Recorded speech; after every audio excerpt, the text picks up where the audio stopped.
In the annals of philosophical thought, few thinkers have approached the subject of human nature with as much candor and controversy as Arthur Schopenhauer. The 19th century German philosopher, known for his pessimistic worldview, left an indelible mark on Western philosophy with his unflinching analysis of the human condition. Among his most provocative ideas were his views on the nature of women, which continue to spark debate and discussion to this day.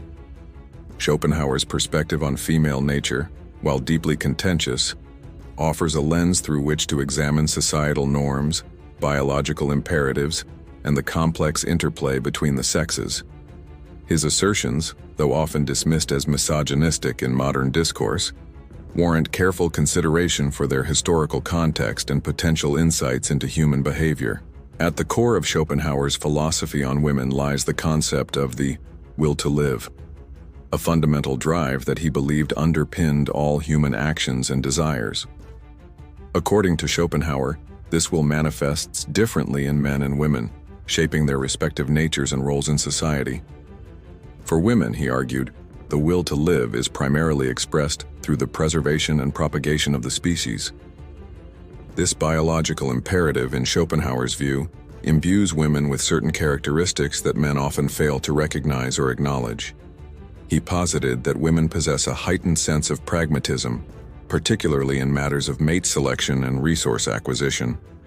This pragmatism, he argued, often supersedes considerations of love or emotional attachment, leading to behaviors that men might perceive as calculating or manipulative.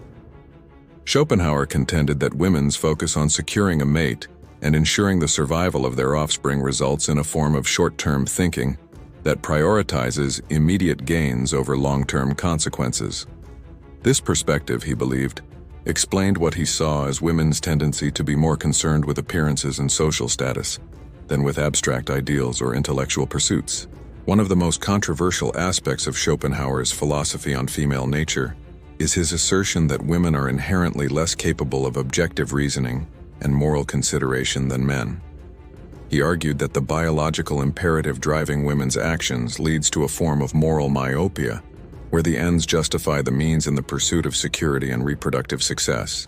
This view, while deeply problematic by modern standards, was not uncommon in the philosophical and scientific discourse of Schopenhauer's time.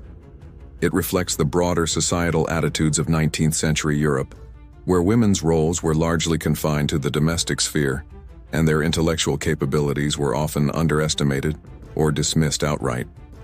Schopenhauer's analysis extended to the realm of romantic relationships, where he painted a picture of inherent conflict between the sexes. He argued that men, driven by their own manifestation of the will to live, are often blinded by physical attraction and the promise of sexual gratification. This blindness, he claimed, leads men to overlook or willfully ignore aspects of female nature that might otherwise give them pause. The philosopher posited that the attraction between men and women is fundamentally based on a biological trick played by nature to ensure the continuation of the species. In this view, romantic love is merely a temporary delusion that compels individuals to procreate, after which the true nature of their relationship, and of female nature in particular, becomes apparent.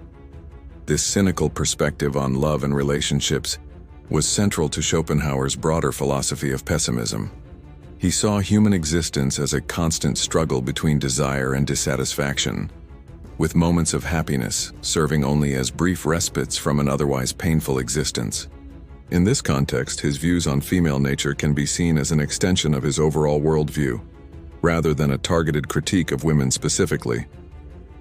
Despite the controversial nature of his ideas, Schopenhauer's philosophy has had a lasting impact on Western thought. His influence can be traced through the works of later philosophers, psychologists, and social theorists, including Friedrich Nietzsche and Sigmund Freud. While many of his specific claims about female nature have been thoroughly debunked by modern science and social progress, the questions he raised about the biological basis of human behavior and the nature of relationships between the sexes continue to be explored in various fields of study. It is important to note that Schopenhauer's views on women were not universally accepted even in his own time. Many of his contemporaries criticized his perspective as overly reductive and lacking in empirical evidence. Modern scholars have further highlighted the ways in which his philosophy was shaped by personal biases and the limitations of 19th-century scientific understanding. The enduring fascination with Schopenhauer's ideas on female nature speaks to the complex and often contentious relationship between biological determinism and social construction in shaping human behavior. While his specific claims about women's intellectual and moral capacities have been thoroughly discredited, the broader questions he raised about the role of evolutionary pressures in shaping human psychology and social dynamics remain relevant to ongoing debates in fields such as evolutionary psychology and gender studies. In examining Schopenhauer's philosophy on female nature, it is crucial to approach the subject with a critical eye, recognizing both the historical context in which these ideas were developed and the ways in which our understanding of gender biology and human behavior has evolved since the 19th century. The brutal truth that Schopenhauer claimed to reveal may be more reflective of the limitations of his own perspective than of any inherent qualities of female nature. Ultimately, the value in studying Schopenhauer's views on women lies not in accepting them at face value, but in using them as a starting point for deeper reflection on the complex interplay between biology, culture, and individual agency in shaping human relationships and societal structures. By critically engaging with these ideas, we can gain insights into the historical development of gender relations and the ongoing challenges in achieving true equality and understanding between the sexes. As society continues to grapple with questions of gender roles, relationship dynamics, and the nature of human sexuality, the provocative ideas put forth by thinkers like Schopenhauer serve as reminders of the long and often contentious history of these debates. While we may reject many of his specific claims, the broader questions he raised about the nature of human desire, the biological basis of behavior, and the complex dynamics between men and women continue to resonate in contemporary discussions of gender and sexuality. In conclusion, Schopenhauer's philosophy on female nature, while deeply flawed and outdated, offers a window into the historical development of ideas about gender and human behavior. By critically examining these ideas in light of modern knowledge and ethical standards, we can gain a deeper appreciation for the progress that has been made in understanding the complexity of human nature and the importance of moving beyond reductive biological determinism in our approach to gender relations.